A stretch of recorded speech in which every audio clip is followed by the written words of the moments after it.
All right, welcome back, everyone, to the Duo Dialogues. Yes, welcome back. Our last deep dive, if you were with us, was all about idioms and phrasal verbs, Yeah. all those little pieces of the English language that can be so tricky to figure out, Right. but they really unlock so much of natural spoken English. Absolutely. So today, we're kind of staying in that same vein of Yeah.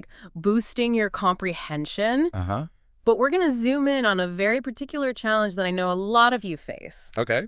And that is how to really nail the IELTS listening test. That's right. But before any of you switch off thinking, well, I'm not taking the IELTS, so this isn't for me, Yeah. think of this as like a masterclass in just understanding spoken English, Mm, generally. absolutely. Because all the things we're going to talk about today will help you in any situation where you need to listen to and understand native English speakers. Yeah, you'll get a real edge. Huge edge, yeah. Yeah. No matter what kind of English you're listening to, whether it's like a casual conversation. Or a lecture or a movie or anything. For sure. Because let's be honest, Yeah. for a lot of you, Mm-hmm. just trying to make sense of spoken English can feel almost impossible. Right. It can feel like you're climbing this massive, sheer cliff face. Yeah, it can feel really overwhelming. It's so overwhelming, yeah. Yeah. You're dealing with native speakers who are talking at what feels like warp speed. Right. Suddenly you're hearing all these different accents, you know, British, American, Australian. All thrown in together.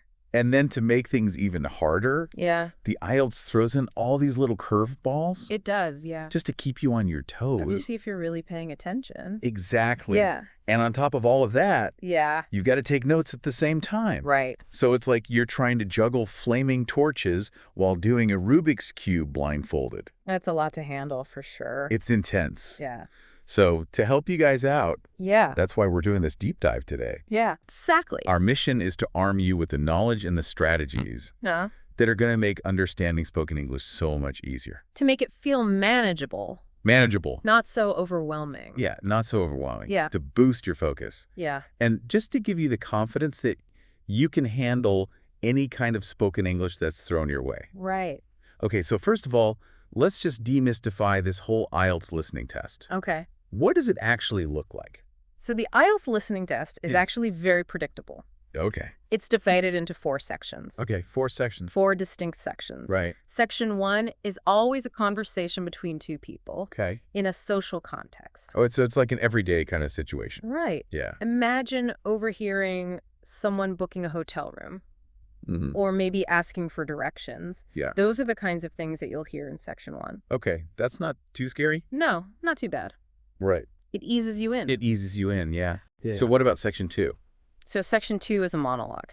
Okay, so one person speaking this time. One person speaking, Right. but it's still in a social context. So Okay. it might be a guided tour of a museum. Uh-huh. It might be a public announcement Yeah. about local events, Okay. or maybe someone describing the different membership options for a club or something like that. Okay, so the first half of the test Right? is very much focused on those everyday situations Exactly, yeah. that you might encounter in real life. Uh-huh. Okay, so how does it get harder? Well, sections 3 and 4 Yeah.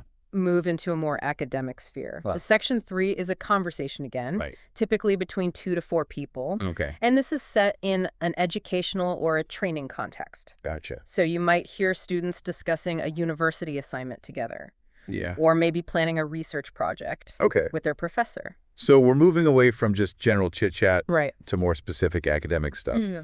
Exactly, yeah. Okay. And then section 4, the final boss. The final boss, yeah. This is the one. This is the one. that everyone's scared of. Yes. What's this one all about? So this is another monologue, Okay. but this time it's in a purely academic context. Right. So it's usually a lecture Okay. delivered by a university lecturer Hmm. or a detailed presentation on a research topic. I see. So you really need to be able to concentrate for a longer period of time. You do, yeah. Yeah. And you need to be able to Okay, now- understand more complex vocabulary. Yeah, that makes sense. Yeah. So we've got these 4 sections, Uh-huh. each with its own kind of flavor. Yeah. But within those sections, Yeah. you're not just passively listening. No. You're trying to find the answers to specific questions. All right. So what kinds of questions are we talking about here? So you'll encounter a variety of different question types, Okay. and they're designed to test different aspects of your listening comprehension. Right. Right. So there are multiple choice questions, Okay. or you have to choose the best answer Yeah. from a list of options. Classic. Yep. What else? You'll also see fill-in-the-blanks questions where you have to write the missing words or numbers in a sentence or a summary. Right. And then there are short answer questions where you have to provide brief written answers to specific questions. So those first three are all pretty standard. Yeah, pretty familiar, I guess. Yeah, you kind of see those in a lot of different tests. Right. What else is there? You also have matching information tasks where you have to connect statements or pieces of information that you hear in the audio to a list of options in the question paper. All right, I see. And then there are visual tasks like map or diagram labeling where you have to fill in missing labels based on the information that you hear. So you need to be able to visualize things in your mind as you're listening. Absolutely. Okay, that's a good mix of different skills being tested there. Yeah. Now, let's talk about some of the common mistakes that people make on an IELTS listening test. What are the things that can really trip you up? So one of the biggest mistakes that I see is people not taking the time to read the questions carefully before the audio even starts. Think of it like this. The questions are your treasure map. By previewing them, you're priming your brain to know exactly what kind of information to listen for. So you're not just trying to understand everything. You're listening for specific things. Exactly. And the key words in the questions become anchors for your listening. So as you hear those words or synonyms for those words, you know, to pay extra close attention to the surrounding details. It's almost like you're predicting what kind of answer you're going to need. Exactly. You're not just passively listening. You're actively predicting and anticipating. That makes sense. Yeah. So what's another common trap that people fall into? Another one is getting distracted by extra information in the audio. So the test often includes details that might sound interesting or related to the topic, but they don't actually answer the specific questions. You need to be able to filter out this background noise. So you're like a detective just looking for the clues. Exactly. That you need, right? You need to focus like a laser beam on the precise information that you need for each answer. So for example, if the audio mentions like 3 different booking options for a tour, but the question specifically asks about the cheapest option, then the other 2 options are just distractors. Exactly. They're designed to mislead you if you're not listening carefully. Okay, so it's not enough to just understand what they're saying. You need to understand what's relevant to the questions.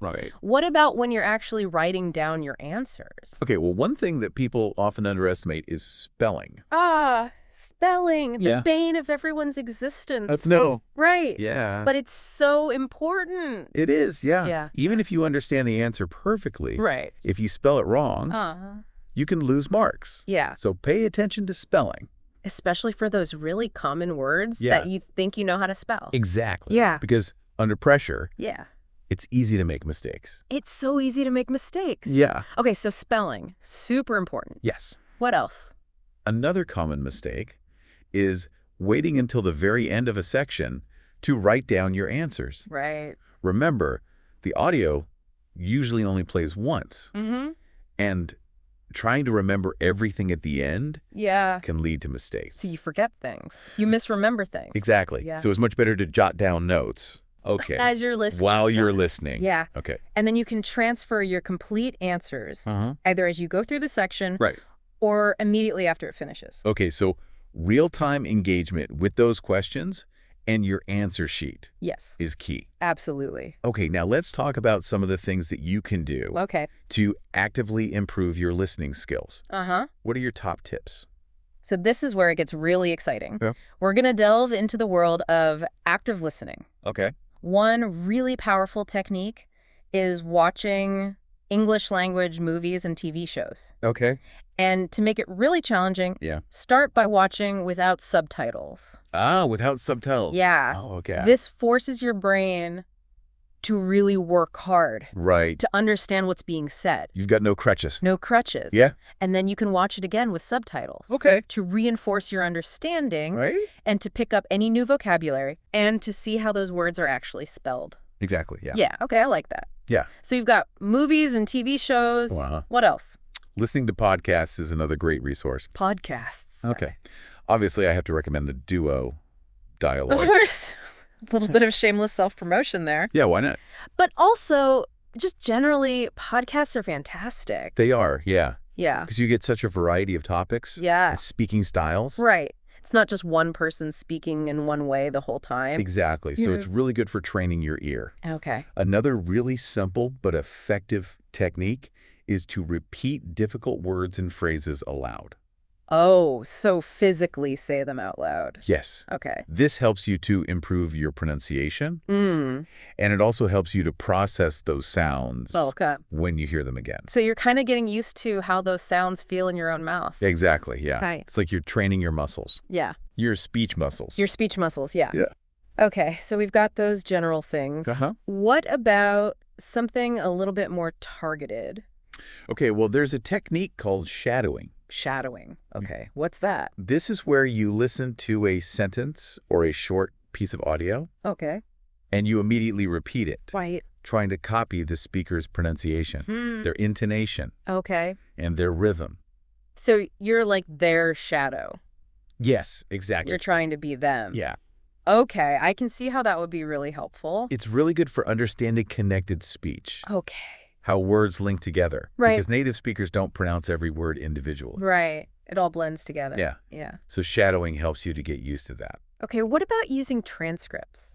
Transcripts can be really helpful. Okay. So find a piece of English audio that you like, listen to it without looking at the transcript. Okay. Then read the transcript and see where you struggled. Okay. And then listen again. Okay. While following along with the transcript. So you're kind of pinpointing your weaknesses. Exactly, yeah. And then you can really focus on those areas. Okay, now, one of the things that I know trips a lot of people up on the IELTS listening test is the different accents. Right. Because it's not just one standard form of English, is it? It's not. Yeah. No. The IELTS listening test includes a range of different native English accents. Okay. Primarily British, American, and Australian.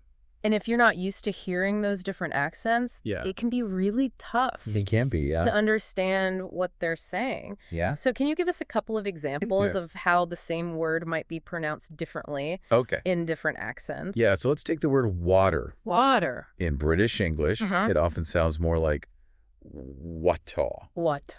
Yeah, with a softer R sound. Or even a dropped R sound at the end. In American English, it's typically pronounced with clearer R sound. Water. Water, yeah. Okay. And in Australian English, it might sound more like wota. Wota. Yeah. Okay. With a broader vowel sound. Right. So even though it's the same word, it can sound quite different. It can sound totally different. Yeah. Yeah. And if you're not used to hearing those differences, it could be confusing. Totally. Yeah. So what can people do to get more familiar with these different accents? Well, there are lots of resources available for British English. BBC podcasts are a great place to start. BBC podcasts? Yeah. Okay. They cover a huge range of topics. Right. And they feature speakers from all over the UK. So you get that real authentic variety. You do, yeah. Yeah. For American English, TED Talks are fantastic. TED Talks, yeah. Yeah. Those are good. You get to hear lots of different speakers. Yeah. Right. Talking about all sorts of interesting things. Okay. And for Australian English? For Australian English, try listening to Australian radio stations online. Okay. A lot of them stream their programs globally. So you can access them from anywhere. Exactly, yeah. Perfect. Yeah. Now, in the original episode of the Duo Dialogues that this deep dive is based on, there was a really cool segment where you put all of these strategies into practice. We did. With a simulated test. Right. Can you tell us a little bit more about that? Yeah, so we included a short simulated IELTS-style audio conversation. Okay. And this was specifically designed to be like section 1 of the real test. So that everyday conversation. Exactly, yeah. And we challenged the listeners to answer 3 or 4 IELTS-style questions. Okay. Based on what they heard in the conversation. So they could really put what they'd learned into practice. Yes, exactly. Yeah. And then we went through the answer, explaining why each answer was correct. Okay. And highlighting any tricky bits or any distractors that we'd put in there. So people could really understand the logic behind the test. Exactly. Yeah. Obviously, we can't play the audio here. Right. But the idea was to give people a real taste of what it's like to actually take the test. And to show them how those strategies actually work. Yes, exactly. Yeah. In a real situation. Awesome. So to wrap up this deep dive, what are the absolute key things that people should remember? So the key to success on the IELTS listening test is to really understand the format of the test, to be aware of those common mistakes, and to practice actively and consistently. Okay, so those are the 3 pillars. Yes. Preparation, awareness, and practice. Absolutely. Yeah. So always remember to read those questions before the audio starts. Right. Pay really close attention to the information that's relevant. Be careful with your spelling. Yeah. And take good notes as you're listening. Okay. And make sure you're practicing those active listening skills. Right. Watch movies and TV shows. Listen to podcasts. Yeah. Practice shadowing. And use transcripts to help you identify your weaknesses. Okay. And don't forget to expose yourself to all those different accents. Right. Because that's really going to help you on the day of the test. Absolutely. Yeah. That's a great summary. Thanks. And to help people put all this into practice, you had a challenge for everyone, didn't you? I did, yeah. What was it? So my challenge to you is to spend just 10 minutes every day practicing your listening skills. 10 minutes? Yeah. That's it. That's all. That's totally doable. Yeah. Use the techniques and the resources that we've talked about today. Right. And you'll be amazed at the progress you can make in just a short amount of time. All right, so that brings us to the end of this deep dive into the IELTS listening test. Thank you so much for joining us here on the Duo Dialogues. It's been a pleasure. We really hope that you found these strategies and tips useful and that they'll help you on your English language learning journey. Absolutely. So keep practicing. Yeah. Stay focused. And remember, you can do this. You can. And don't forget to stay tuned for more episodes of the Duo Dialogues. Yes. Where we'll continue to bring you all the tips and tricks you need to master the English language. Absolutely. Until next time, happy listening. Happy listening. Bye for now. Yeah.